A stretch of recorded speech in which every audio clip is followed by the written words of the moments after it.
Hello guys, இன்னைக்கு நம்ம பார்க்க போகிறது த சீக்ரெட் ஆஃப் தாட்ஸ். எண்ணங்கள் தான் இங்கே இருக்க எல்லா உயிரினங்களையுமே வழி நடத்துது.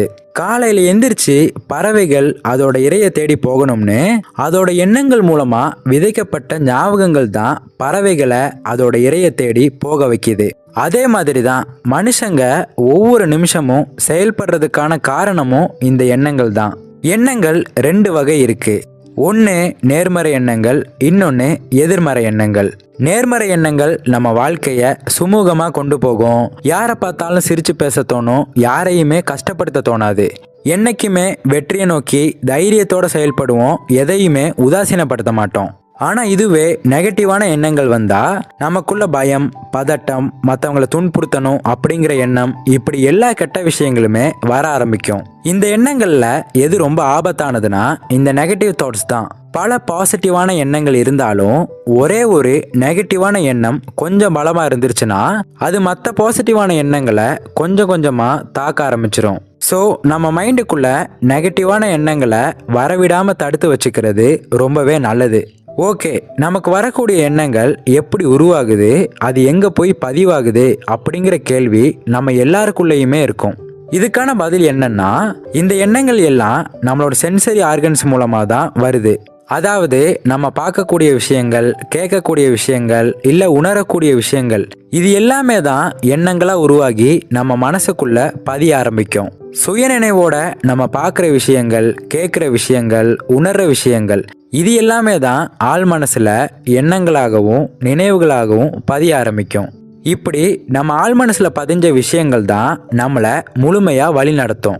தினசரி வாழ்க்கையில் நம்ம செஞ்சுக்கிட்டு இருக்க விஷயங்கள் கூட நம்ம எண்ணங்கள் மூலமாக உருவான நினைவுகளால் தான் அதை நம்ம செஞ்சுக்கிட்டு இருக்கோம். உதாரணத்துக்கு, காலையில் எந்திரிச்சதும் பல் துலக்கணும், குளிக்கணும், ட்ரெஸ் மாற்றணும், இப்படின்னு இந்த மாதிரி எண்ணங்கள் நமக்கு வரதுக்கான காரணம் நம்ம ஆள் மனசு தான்.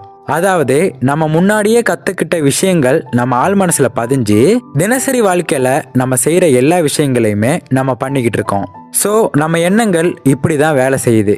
இப்போ கூட நமக்குள்ள பல எண்ணங்கள் உதிக்கும். நம்ம என்ன சாப்பிடலாம், அடுத்து எதிர்காலத்துக்காக நம்ம என்ன செய்ய போகிறோம், அவன் ஏன் என் கூட இப்படி சண்டை போட்டான், நான் ஏன் இந்த இடத்துல அவங்கிட்ட அப்படி நடந்துக்கிட்டேன், இப்படின்னு உங்களோட எதிர்காலத்தை பற்றியும் கடந்த காலத்தை பற்றியும் இல்லை நிகழ்காலத்தை பற்றியும் பல எண்ணங்கள் உங்கள் மனசில் அலப்பாஞ்சிக்கிட்டே இருக்கும்.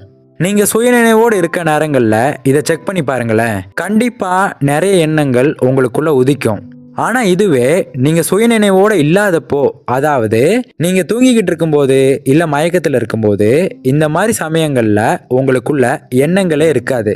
அதாவது எப்பெல்லாம் நீங்கள் சுயநினைவோடு இருக்கீங்களோ அப்பெல்லாம் புது புது எண்ணங்கள் நமக்குள்ள உருவாக ஆரம்பிக்கும். அதே மாதிரி நமக்குள்ள எண்ணங்கள் உருவாகிறதுக்கு முன்னாடியே அது என்ன எண்ணம்னு நம்மளால கணிக்க முடியாது. இப்போ உதாரணத்துக்கு, நீங்க சாப்பிட்டுக்கிட்டு இருக்கீங்கன்னு வைங்க, அடுத்ததா உங்களுக்கு வரக்கூடிய எண்ணம் என்னன்னு உங்களாலேயே சொல்ல முடியாது.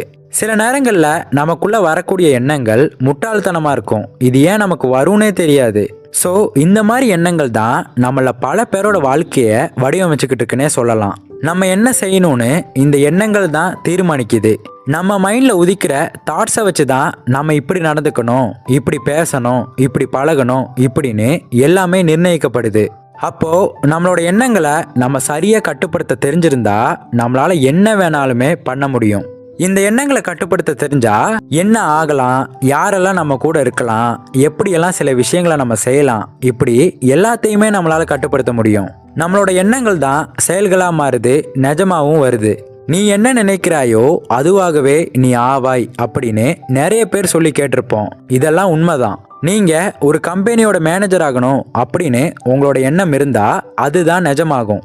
அதுவே நீங்கள் உங்களுக்கு ப்ரொமோஷன் கிடைக்கணும்னு நீங்கள் நினச்சிங்கன்னா அதே மாதிரி ப்ரொமோஷன் கிடைச்சி பெரிய பெரிய பதவி கூட உங்களுக்கு கிடைக்கும். வரலாறுகளை ஆராய்ச்சி பண்ணி பார்க்குறப்போ நிறைய பேர் தான் என்னவா ஆகணும்னு சிந்திச்சு வச்சாங்களோ அதுவாக தான் ஆயிருக்காங்க.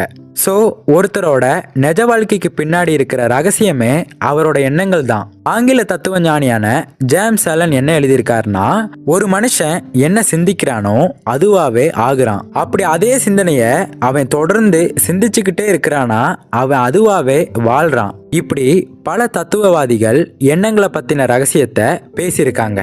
இவங்க எல்லாருமே தன்னோட சந்தோஷமான வாழ்க்கைக்கான ரகசியத்தை கண்டுபிடிச்சவங்க. தன்னோட வாழ்க்கைக்கான நோக்கம் என்ன, எப்படி ப்ரொடக்டிவா வாழ்க்கையை வாழ்றது, இது எல்லாமே அவங்க புரிஞ்சுக்கிட்டு அவங்களோட எண்ணங்களை கட்டுப்படுத்தி வாழ்ந்ததால நிறைய சாதனைகளையும் அவங்க பண்ணியிருக்காங்க. ஸோ இப்படிப்பட்ட எண்ணங்கள் நிறைஞ்ச உலகத்துல தான் நம்ம வாழ்ந்துகிட்டு இருக்கோம். இப்போ உங்க பக்கத்துல இருக்கக்கூடிய யாராவது ஒரு மனிதர் எடுத்துக்கோங்களேன். அவங்க சாதாரணமா உட்காந்துருக்காங்க, இல்ல நடந்து போயிட்டு இருக்காங்க. இந்த மாதிரி தான் ஒரு வெளித்தோற்றத்தால மட்டும் உங்களால புரிஞ்சுக்க முடியும். ஆனா அவருக்குள்ள பல சிந்தனைகள் ஓடிக்கிட்டு இருக்கும். அது அவரை ஊக்கப்படுத்துற சிந்தனையா இருக்கலாம், இல்ல அவரை கஷ்டப்படுத்துற சிந்தனையா கூட இருக்கலாம். இந்த எண்ணங்கள் தான் நமக்கு பல அனுபவங்களை உருவாக்குது. இதனால தான் நம்ம எதை சிந்திக்கிறோமோ அதோட அனுபவத்தை நம்ம சீக்கிரமா அடையவும் செய்யறோம். நம்ம சிந்தனைகள் தான் நம்மளோட அனுபவங்களை உருவாக்குது. அது மட்டும் இல்லாமல் அந்த எண்ணங்களோட தரம் எவ்வளவு சிறந்ததாக இருக்குதோ அதுக்கேற்ற மாதிரி நம்மளோட வாழ்க்கையோட தரமும் சூப்பராக இருக்கும். என்னாலலாம் வேலை பார்க்க முடியாதுப்பா, வேலை பார்க்கணும்னு நினச்சாலே உடம்பெல்லாம் வலிக்குது அப்படிங்கிற எண்ணம் உங்களுக்குள்ள இருக்கிறப்போ கண்டிப்பாக உங்களால் அந்த வேலையை செய்யவே முடியாது.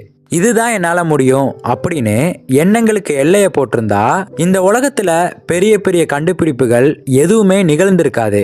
என்னால் நடக்கவும் முடியாது, அசையவும் முடியாது, இதுக்கு மேலே நான் என்ன தான் பண்ண போகிறேன் அப்படின்னு ஸ்டீஃபன் ஹாக்கிங் நினச்சிருந்தாருன்னா அவரால் இவ்வளோ பெரிய சாதனைகளை பண்ணியிருக்கவே முடியாது.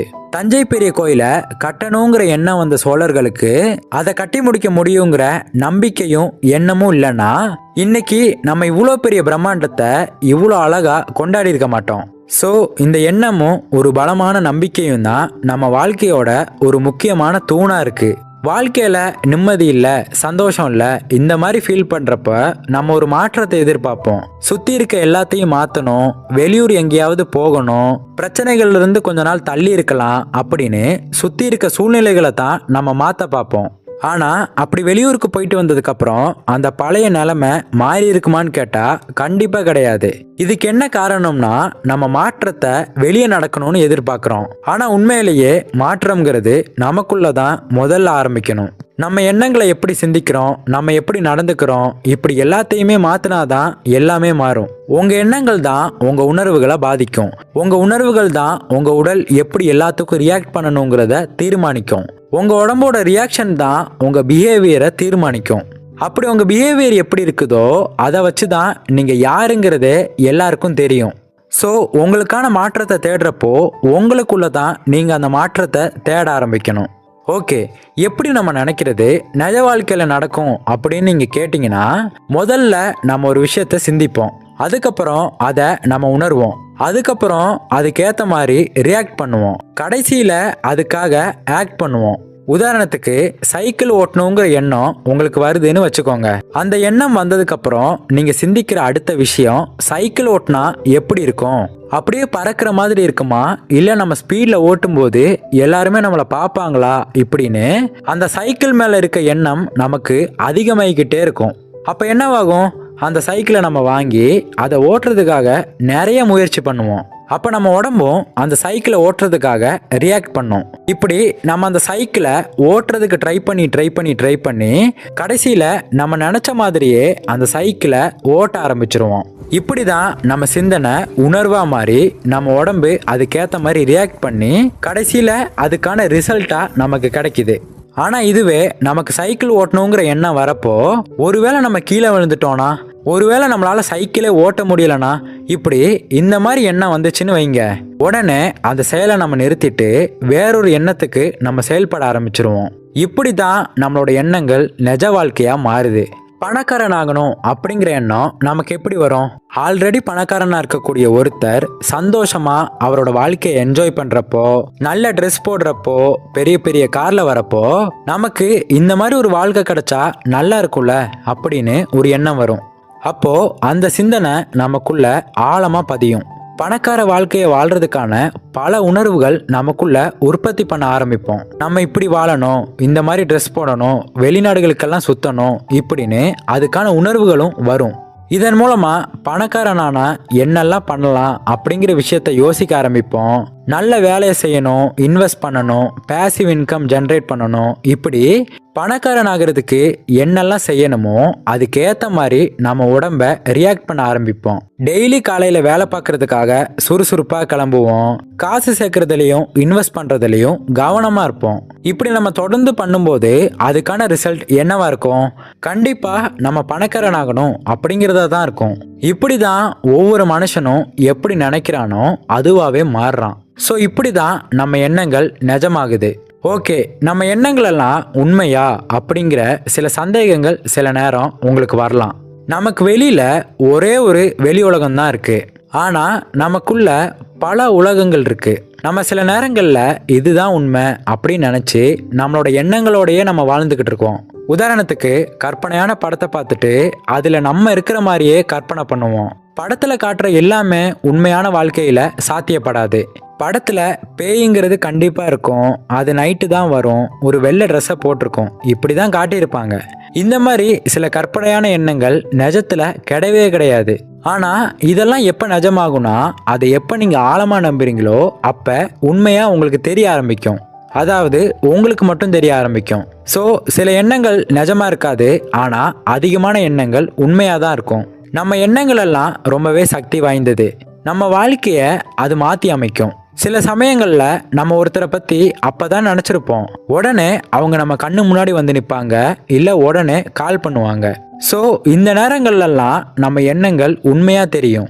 இதுதான் நல்லது, இதுதான் கெட்டது இப்படின்னு நம்ம மைண்டுக்கு தன்னால சிந்திக்க தெரியாது. நம்ம கற்றுக் கொடுக்கக்கூடிய விஷயங்கள் மூலமாக தான் எது நல்லது எது கெட்டதுன்னு நம்ம மைண்ட் சிந்திக்கும். எண்ணங்கள் தான் நிஜத்தை உருவாக்குது அப்படிங்கிற ஒரு கதையே இருக்கு. இது கற்பனையா இருந்தாலும் நம்மளை பாசிட்டிவா சிந்திக்க வைக்க இது கண்டிப்பா உதவும். அதாவது, ஒருத்தர் பைக்ல போயிட்டு இருக்காரு. அப்போ ரோட்ல ஒரு பாட்டி பசி மயக்கத்துல இருக்கிறாங்க. அப்போ அதை பார்த்து அவர் மனசரங்கி அந்த பாட்டிக்கு உதவி பண்றாரு. அப்ப அந்த பாட்டியும் நீ நினைக்கிறது எல்லாமே உனக்கு கிடைக்கும் அப்படின்னு வரம் கொடுக்குறாங்க. இதை கேட்டதும் இவரும் விளையாட்டுக்கு சிரிச்சுக்கிட்டு அங்கிருந்து கிளம்பிடுறாரு. அப்புறம் அவர் வீட்டுக்கு போனதுக்கு அப்புறம், ஐயோ பசிக்குது, இப்ப நமக்கு சாப்பாடு இருந்தா நல்லா இருக்குமே அப்படின்னு நினைக்கிறாரு. அப்போ உடனே அவர் நினைச்ச மாதிரியே அதே அவருக்கு பிடிச்ச சாப்பாடு அவர் கிடைக்குது. இதை பார்த்து ஷாக்கான அவரு, ஜூஸ் கிடைச்சா நல்லா இருக்கும், ஐஸ்கிரீம் கிடைச்சா நல்லா இருக்கும் இப்படின்னு அவருக்கு என்னென்ன வேணுமோ அந்த எண்ணங்களை அடுக்கிக்கிட்டே போறாரு. கடைசியில அவர் நினைச்ச மாதிரியே இது எல்லாமே கிடைக்குது. ஸோ வயிறு முட்டை சாப்பிட்டு நியூஸ் சேனல் பார்க்கலாம் அப்படின்னு ஓப்பன் பண்ணுறாரு. அப்போ புதுசாக ஒரு சர்க்கஸ் ஷோ நடக்குது அப்படின்னு நியூஸில் வருது. அப்போ உடனே அங்கே போனால் நல்லா இருக்குமே அப்படின்னு யோசிக்கிறாரு. அப்போ அவர் நினச்ச மாதிரியே அந்த இடத்துக்கும் போகிறாரு. அப்போ அங்கேருந்து சிங்கத்தை பார்த்து உடனே இந்த சிங்கம் நம்மளை பாஞ்சு கடிச்சிருமோ அப்படின்னு நினைக்கிறாரு. அப்போ என்ன ஆகுதுன்னா, அதே மாதிரி அந்த சிங்கம் அவரை பாஞ்சு கடிச்சிருது. ஸோ இந்த கதை அவ்வளோதான். இந்த இடத்துல அவர் அந்த மாதிரி சிந்திக்காம இருந்திருந்தார்னா அவர் உயிரோட இருந்திருப்பாரு. இந்த மாதிரி தான் நம்ம வாழ்க்கையில பாசிட்டிவான எண்ணங்களும் வருது, நெகட்டிவான எண்ணங்களும் வருது.